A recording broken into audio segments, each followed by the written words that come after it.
उनका प्रतिनिधि के रूप में काम देखता हूं। तो वार्ड नंबर 1 से लेकर 18 तक ही हमने विकास कार्य शुरू किए हैं। जैसे कि सबसे बड़ी समस्याएं ब्यावरा में मुक्तिधाम रोड की आती थी। कई वर्षों से मुक्तिधाम रोड की मांग चली आ रही थी और मैं खुद भी आम नागरिक के हैसियत से नगर पालिका अध्यक्ष प्रतिनिधि होने के पहले मैंने भी मांग उठाई थी कि ये रोड बनना चाहिए। तो सबसे पहले हमने आते से ही पहले मुक्तिधाम रोड का निर्माण किया और वहाँ पे जो लोग नंगे पैर जाते थे अर्जी लेके, उनको जो भी असुविधाएं होती थी उसको ख़त्म करके हमने वहाँ पे सीसी रोड का काम किया है। साथ में देखा जाएगा कि मातामंड रोड जो बरसों से कीचड़ में लोग नंगे पैर जाते थे। ब्यावरा नगर बहुत आस्था का केंद्र रहा है, धार्मिक नगरी भी मानी जाती है।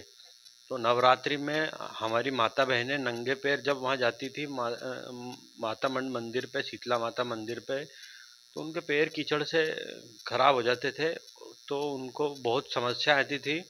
और हमारे यहाँ ब्यावरा में शादी समारोह जो होता है उसके 3 दिन 4 दिन जो भी समाजों की अपनी अपनी रीत होती है, कितने दिन पहले माता पूजने जाते हैं।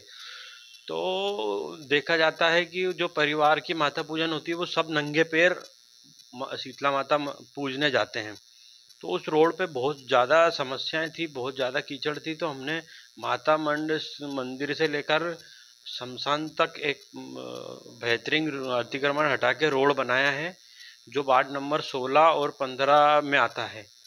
साथ में जो व्यस्त रोड जो एसडीएम निवास रोड जो है वो तालाब की पाल से लेके इंदौर नाके तक टच होता है।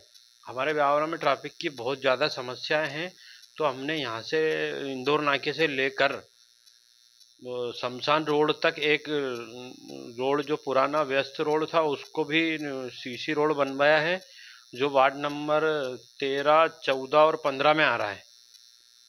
उसको बनाकर हमने जो ब्यावरा के मेन बाजार से जो ट्रैक्टर रैली जाती थी, तो रोड जब बन गया तो वो रूट डिवाइड होकर और ब्यावरा का जो यातायात थी वो कम हुई और उस पर रोड पे व्यस्त होके तो ब्यावरा को और सुविधा मिली।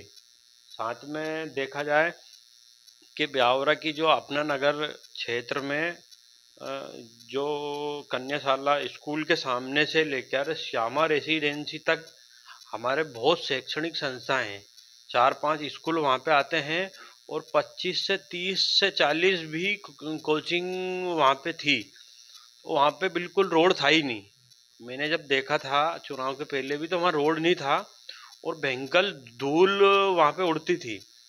हमारी परिषद जैसे ही बनी हमने उसका भी प्रस्ताव बना के शासन को भेजा और वहाँ से पास करके उसमें डामरीकरण हमने किया है। और आज वहाँ के जनता से आप जाकर पूछेंगे तो उनको बहुत अच्छी अनुभूति होती है, वहाँ से पूरी धूल खत्म हो गई। और वो बहुत मेरे पास स्कूल प्रचार कोचिंग प्रचार जो होते हैं उनने मुझसे बहुत दिनों से मांग करी थी, तो वो भी बच्चे वाकई में धूल से लथपथ हो जाते थे, स्कूल जाते थे तो अब वहाँ से खुश होकर निकलते हैं और बहुत धन्यवाद ज्ञापित करते हैं हमारा कि परिषद ने उनकी मांग पूरी करी।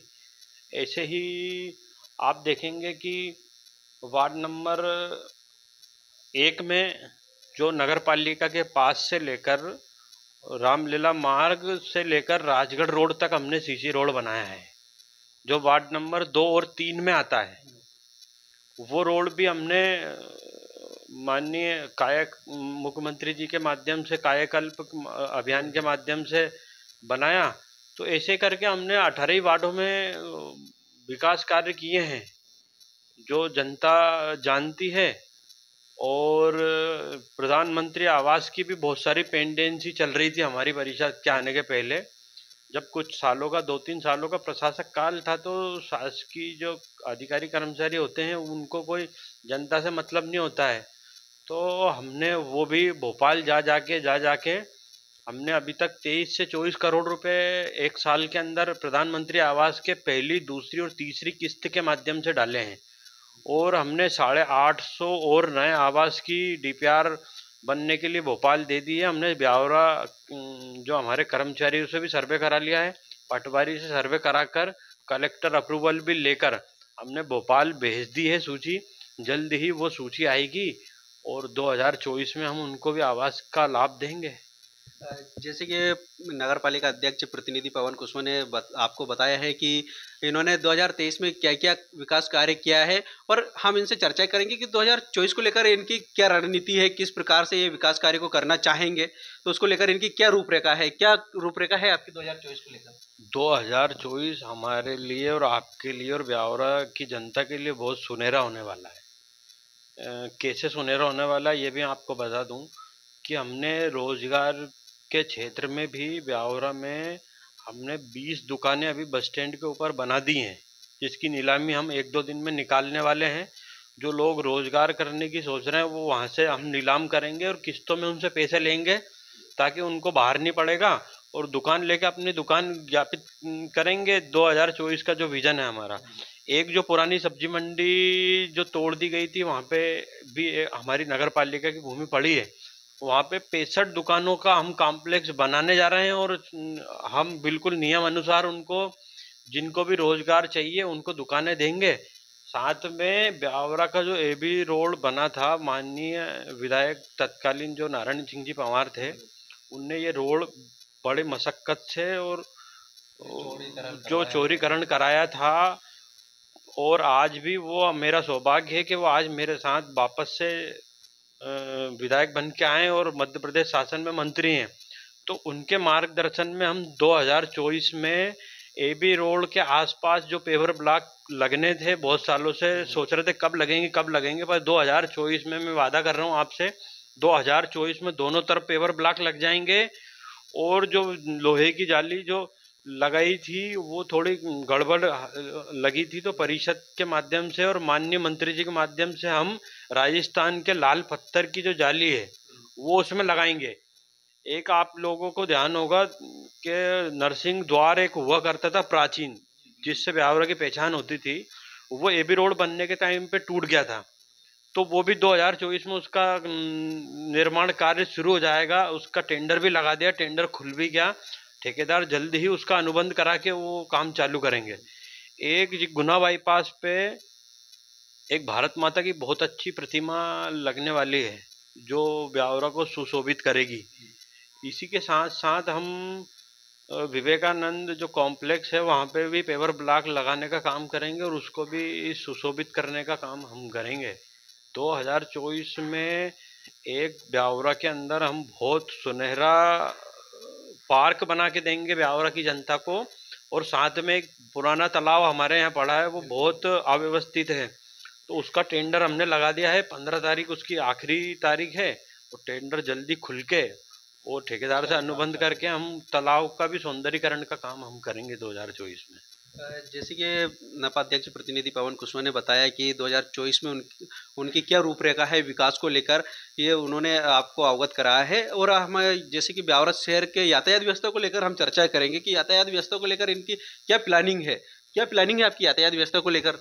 यातायात व्यवस्था को लेकर हमारी बहुत अच्छी प्लानिंग है कि जो आपको मैंने अभी बताया था कि हम रोड के दोनों तरफ पेवर ब्लॉक लगाएंगे तो रोड और चौड़ा हो जाएगा, और हम एक रेलिंग लगाने जाएंगे जिसके बाहर लोग ना आए, जो ठेले लगाने वाले और जो फेरी लेके आते हैं, हाट बाजार करने आते हैं, उनको एक दायरा बता देंगे कि इसके बाहर आपको नहीं आना है, उसके अंदर ही आपको बैठना है।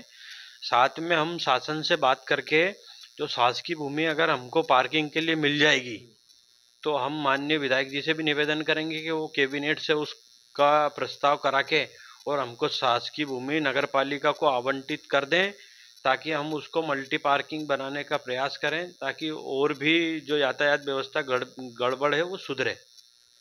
जैसे कि पार्किंग को लेकर भी नपा अध्यक्ष प्रतिनिधि ने आपको बताया है, तो मतलब ये हमको भी ये लगता है कि अगर पार्किंग व्यवस्था अगर बन गई है, अगर पार्किंग बन गई है तो मतलब आसपास के क्षेत्र वालों को मतलब एक तो रोजगार भी मिल जाएगा, उससे मिलेगा।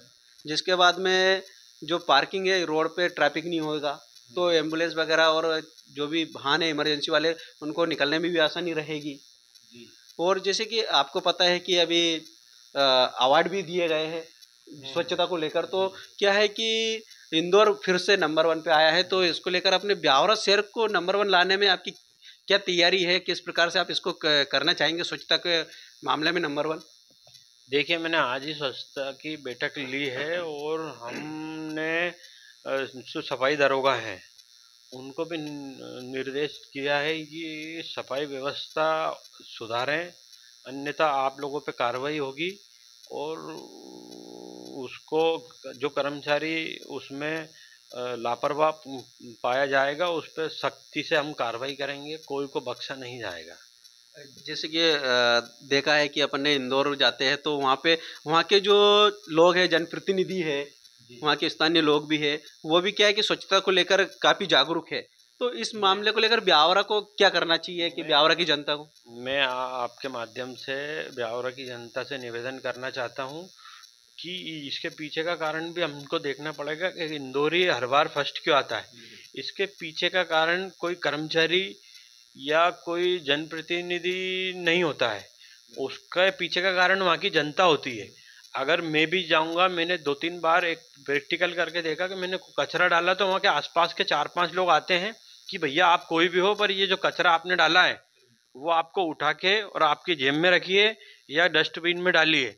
तो आपके चैनल के माध्यम से मैं ब्यावरा की जनता से भी निवेदन करना चाहता हूँ कि हम 18 वार्डों में स्वच्छता की जो गाड़ी होती है वो भेजते हैं, तो जो कचरा घर से निकलता है वो रोड पे ना डालें, गाड़ी में डालें और एक डस्टबिन अपने पास रखना चाहिए। मेन बाज़ार में भी हम एक मुहिम चलाने वाले हैं जल्दी कि दुकान का जो कचरा है वो अपने डस्टबिन में डालें, अन्यथा हम नगर पालिका के माध्यम से चालानी कार्रवाई भी करेंगे और ब्यावरा की जनता को और जागरूक करने का प्रयास करेंगे कि भाई इंदौर के तर्ज पे हमको ब्यावरा में भी लोगों को रोको टोको अभियान चलाना पड़ेगा कि भाई कचरा नहीं डालें और डस्टबिन में कचरा डालें। बिल्कुल। जैसे कि यहाँ की ब्यावरा की जनता अगर जागरूक हो जाएगी तो अपने को भी मतलब स्वच्छता को लेकर काफ़ी फ़ायदे मिलेंगे उसके, और उसके जो गंदगी वगैरह जो रहती है शहर में, जो नाली वगैरह फुल रहती है या पानी निकासी नहीं हो पा रही है, तो क्या है कि अगर जागरूक अपने ब्यावरा शहर की जनता अगर हो जाती है तो काफ़ी अपने को इम्प्रूवमेंट मिलेगा मतलब। तो जैसे कि ये जो स्वच्छता की बात अपनी हो गई है, अब जैसे कि अपन बात कर लेते हैं कि ब्यावरा नगर में जो अजनर नदी जो है उस पे उसके कायाकल्प को लेकर मतलब आगे उसकी क्या प्लानिंग है, उसके सौंदर्यीकरण को लेकर क्या है क्या नहीं है, उसको लेकर आप क्या कहेंगे? उसको लेकर माननीय प्रधानमंत्री जी की पूरे देश भर में नदियों को कैसे सुसज्जित हो, कैसे शुद्ध हो, इसके लिए अमृत योजना निकाली है। उस अमृत योजना के माध्यम से हमने एक डीपीआर तैयार की है। जो ब्यावरा की सीवरेज नाली है वो आज भी अजनार नदी में जाकर और उसको बिल्कुल अशुभ और बेकार करती है। तो हमने एक डीपीआर बनाई है सरकार के माध्यम से, यहाँ पे परिषद का प्रस्ताव करके कलेक्टर अप्रूवल भी करा दिया है। उस डीपीआर में जो नाले सारे 4-5 ब्यावरा के जो नाले हैं वो एक जगह इकट्ठे होकर और उसके फिल्टर प्लांट में वो जाएंगे और जो फिल्टर प्लांट से शुद्ध पानी निकलेगा वो हम नदी में छोड़ेंगे, जिससे नाले और नाली का जो पानी अजनार नदी में जाता है वो रोकें। और इसके साथ ही जो घाट 2-3 हैं वो घाट को भी हम सुंदर करने का प्रयास करेंगे, उसके टेंडर भी हमने लगाए हैं। जैसे कि मध्य प्रदेश का पहला गंगा मंदिर जो अपने राजगढ़ जिले के ब्यावरा शहर में स्थापित हुआ है, तो वो भी अजनार नदी के तट पर है, उसको लेकर आप क्या कहेंगे? उसमें भी एक गंगा मंदिर की समिति है, मैं उनको आपके चैनल के माध्यम से भी धन्यवाद देना चाहता हूँ।